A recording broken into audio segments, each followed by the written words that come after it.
What is up, everybody, again? It is Mythic Man. I'm here to go a little bit farther in depth into the Fire Kings because I personally love them and I like fire and stuff blowing up, so this is like my dream. But last video I went into the monster lineup, the notable cards, their signature cards, the notable monsters, and now I'm going to go, kind of into the monsters a little, like the rest of the monsters that maybe hit the spells and probably the traps.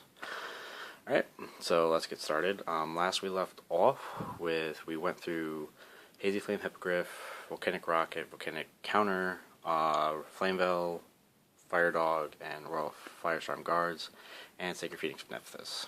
We're going to go through everything else, all the rest of the monsters, at least quickly, just that way they get some representing, alright? So, here we go. Manticore of Darkness. During the end phase of the turn, this is normal. Since the graveyard, can send one. Blah, blah, blah. Basically, you can put your Garunics, you can put your Beast and Beast Warriors and stuff like that in the graveyard. Yeah. Let's see, where is it? Molten Zombie. I really don't know why this is in here. I don't really care. I'm not going to use it personally, but. One special summon from the graveyard, draw a card. Their Circle of the Fire Kings is you can technically destroy something and then special him and then draw a card. That's really all I can see this for. We have Little Chimera and UFO Turtle. Little Chimera, all fire monsters gain 500 and all water monsters lose 400. UFO Turtle, we all know what UFO Turtle does. Destroy battle, special summon one fire monster with 1500 attack or less from your deck in face attack position. So you can special summon Counter, you can special summon Keyring, you can special summon like half the deck, in all honesty, but probably not the ones that will be used. Flame Tiger, draw phase. This is in your graveyard. You control my monsters. Instead of conducting your normal draw, special summon it, and it's removed when it leaves the field. When it's special summoned to that effect. I'm not gonna run it. Foxfire. I really don't care for it. Raging Flame Sprite, it can attack directly, and then when it attacks directly, it gains 1000 attack. That's, you'd probably have to make a deck more focused around it, but not in this deck. I don't think it would work at all. Spirit of the Flames, can't be normal summoned set, must be first special summoned by banishing one fire monster from your graveyard, and he gains 3000 attack during the battle phase, so E17 goes up to 2k during the battle phase. Also in the deck came Flame Veil Poon, came Flame Veil Poon, the Monkey, the 1-star tuner, it's not even tuner, never mind, Neo Flame Veil Saber, Lava Lance Lord, and I think that's it, actually, yeah, that's it, just some Lava support. I'm not personally going to run it. Well, I run the Poons and, Lancelords, and I don't know why I'm stumbling over my words today, but I run them in my deck, which I will probably show you when I'm done with this completely. But yes, now we're going to go into the spell cards, and just kind of go over them, see what's in it, why they're in there, yada yada yada. Pot of Duality, everyone knows what that does, everyone loves what that does, so Pot of Duality, there you go. Burden of the Mighty, you can read its effect right there.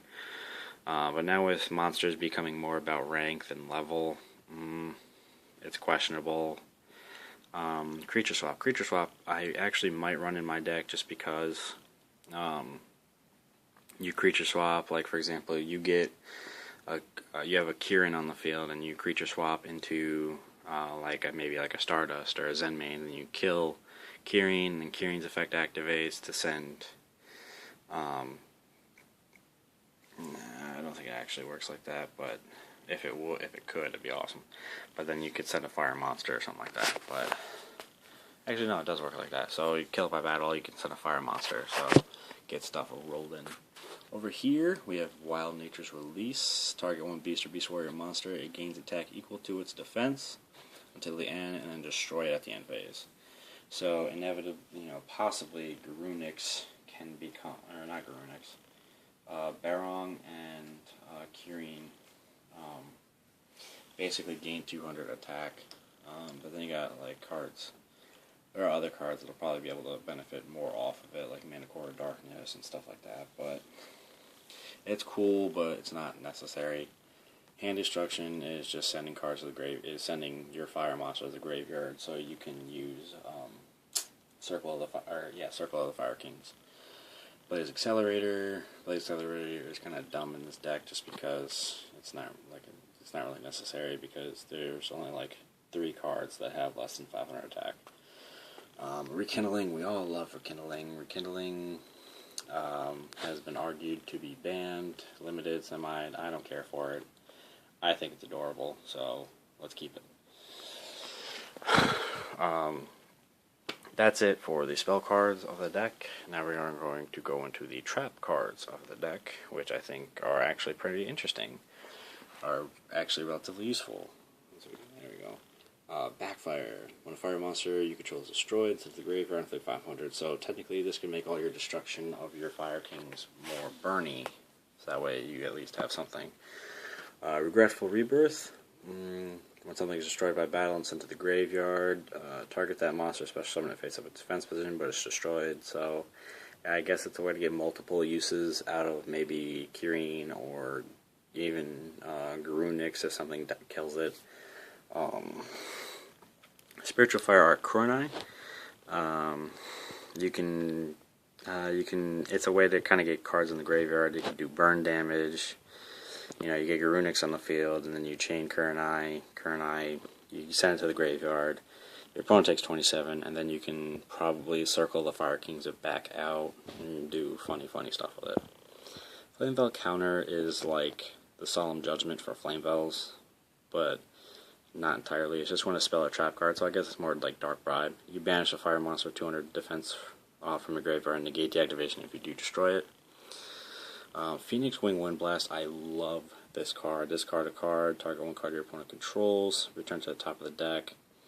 It's an awesome card for any deck, and so is the card sitting right next to it, the Horn of the Phantom Beast. Horn of the Phantom Beast will be awesome in this deck, but not the way that I'm going to run it, so there we go. Call the Haunted, you bring back your Garunix and then you MST your own Call the Haunted, that way your opponent's field gets absolutely nuked.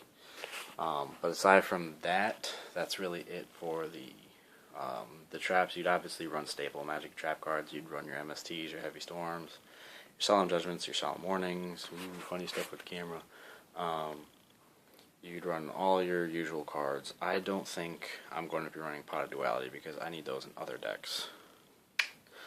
But yeah, other than that, we got through the spells, traps, the rest of the monsters, and probably next video I will show you how, or at least the build that I'm going to be focusing on for my deck. And I hope you all enjoyed. This is Mythic Man signing out, and peace out, guys.